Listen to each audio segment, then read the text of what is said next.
All right, let's get into it. Did you know the newest Star Wars movie actually opens with credits? Like, real opening credits in a theater? In this franchise? My jaw was on the floor. Hi, I'm Emma, and I'm feeling absolutely cosmic today. We are flying straight into a galaxy of tea, scandal, and a baby who can outact half of Hollywood without saying a single word. So, let's talk Star Wars, The Mandalorian and Grogu.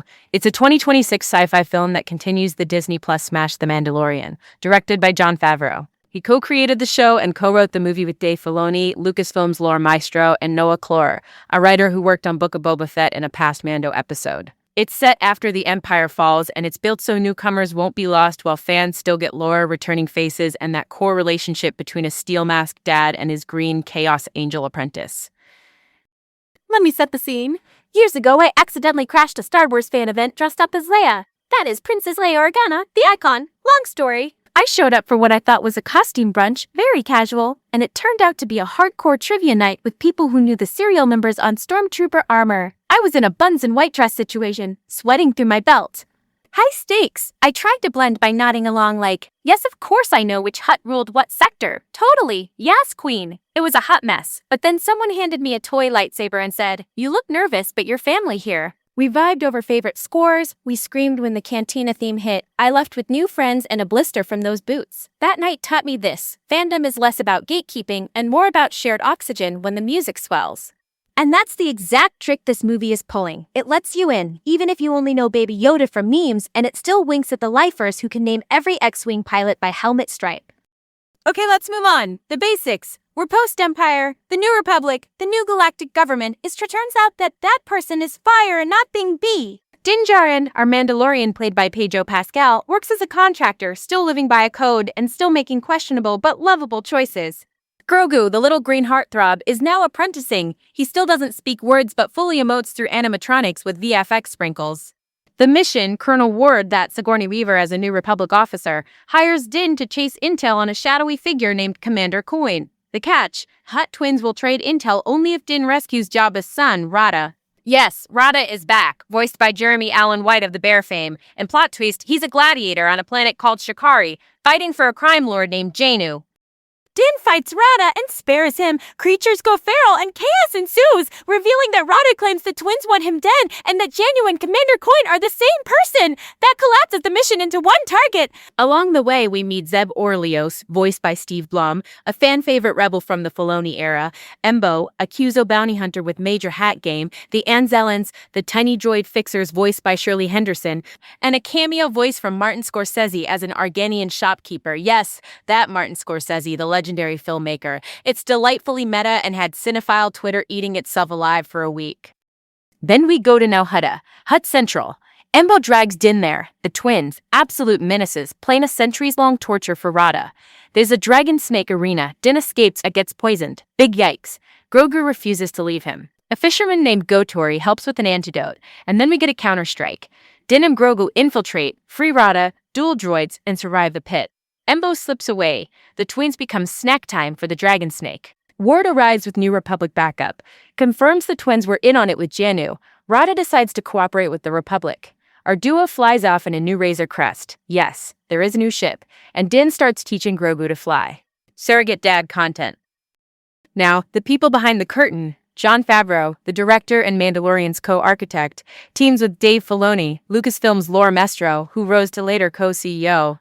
Noah Clore, a writer with Boba Fett and Mando credits, rounds out the script. Pedro Pascal is back under the helmet, with on-set doubles Brendan Wayne and Lateef Crowder handling physical work. And yes, Din unmasks again. Favreau said they did not take that lightly, and I agree. The face matters when you go theatrical. Sigourney Weaver as Colonel Ward gives the New Republic some backbone, like your coolest space ant who flew Y-Wings. Jeremy Allen White as Rada as a flex. He speaks basic and Hutesi and actually fights. Think legacy kid trying to break the crime family mold. Johnny Coyne plays Jainu, the crime lord with a second identity. And Martin Scorsese's voice cameo? Punny, the discourse wrote itself. Craft side, production designers Doug Chang and Andrew L. Jones return, keeping continuity from the series while scaling up. Costume designer Mary Zofrez, who has history with Favreau, sharpens silhouettes for the big screen. David Klein shoots it, including almost 50 minutes in full-frame IMAX. Rachel Goodlett Katz edits, bringing that TV-to-film rhythm. Tippett Studio chips in stop motion. It's a love letter to Star Wars' practical roots. And here's a first opening credits. A Star Wars theatrical film finally trying a different tone signal at minute 1. I kind of love the audacity. It says, "We are not just another Skywalker-style opening blast. Was a writer, we are not just another Skywalker-style opening blast." That means we've got a t-shirt with DJ. Ask him in the direction. Business tea, 'cause receipts matter. Disney and Lucasfilm kept this production in California, which is rare for Star Wars. They landed around $21.7 million in state tax credits and projected big local spend. The combined production and marketing bill reportedly hovered near $300 million. Opening weekend over the 4-day Memorial Day frame hit about $100 million domestically, the lowest Disney-era Star Wars opening since Solo. Worldwide early totals were cited around 163 to 165 million. The variance is just outwit math, not drama. Family turnout buoyed Saturday. It topped the box office but sparked think pieces about event status, streaming crossover fatigue, and whether a TV-born story can roar in theaters the same way. Marketing, we have to talk. The vibe was soft and family-forward, lots of Grogu, very little plot. A Super Bowl spot went full Budweiser Clydesdale's parody with Sam Elliott narrating. That's the gravel-voiced legend from A Star is Born. Cute, yes. Smart, maybe. But during the biggest ad night, people wanted a trailer, and reactions were mixed. Then there was a Disneyland Galaxy's Edge video where Pedro Pascal surprised invited content creators. Backlash flared over authenticity. Later clarifications said these were real fans with small followings, and he also met regular guests. Still, the optics were touchy and a delicate rollout. On the flip side, a trailer entry called Hope scored Golden Trailer Award nominations, so inside the industry, pieces of the campaign were actually respected. Basically, a messy marketing mood board that still had standout elements. Release flex. Disney went hard on premium formats. IMAX 3D, 4DX, ScreenX. Nearly 50 minutes opened up taller in IMAX, which high-key helps legitimize this as a theatrical experience, not a stretched TV arc. Ludwig Göransson returned on the score. He's the composer behind Mando's earworm theme. Recording wrapped in early January, the digital album dropped mid-May, with special vinyls rolling out, including a helmet-shaped disc because, of course. The music slaps, and it matters because it's doing heavy lifting when Grogu emotes without dialogue. All right, what's next? The big debate. Does this feel like season 4 stitched together or a proper movie? Critics were mixed. Some called it fun but slight, while others liked the streamlined adventure and craft. Audiences leaned warmer. Cinema score landed at an A-, and post-track showed a strong recommend in the 70s. My take, it's absolutely lighter than, say, Rogue One or Andor, and it's not trying to rearrange galactic furniture. But character depth counts on a giant screen, too.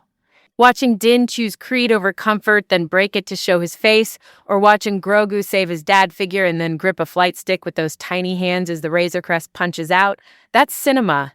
Even if the scale is outer rim shabby chic.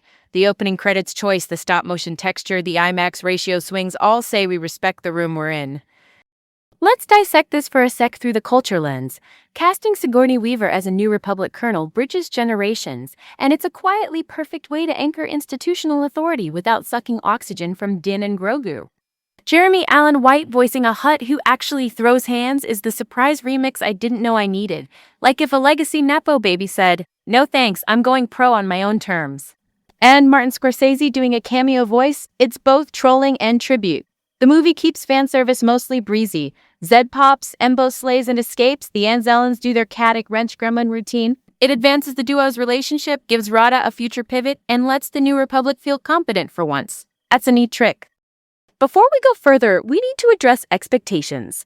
Disney pitched this as their way back into theaters after the big Skywalker goodbye in the late 2010s, and they leaned into accessibility for younger fans. That means it will never swing as hard politically as Andor, and that's fine. Not every chapter needs to wrestle democracy to the ground. Sometimes popcorn, creature pits, and a found family bond are enough. Do I wish the campaign had gone less vibes and more plot? Yes. Do I think the movie's craft justifies the ticket? Also yes, the force is balanced. Kind of. Okay, pause, because this next part is everything. A franchise first with those opening credits. A production planted entirely in California with a massive tax credit, almost 50 minutes of IMAX framing, and stop motion in 2026. These are not tiny choices. They're signals. Lucasfilm is saying we are not afraid to blend old school craft with new school rollouts, even if the box office conversation is complicated. And honestly, that's the kind of flex that keeps the brand living rent-free in our heads. Next time, I am thrilled to spill the tea on how Star Wars costuming is sneaking into everyday streetwear, from flight suit chic to stealth Mandalorian palettes. Your closet is not ready. So that's the tea, folks. Keep dreaming big, guard your biscuit, and may the force be with you. Later.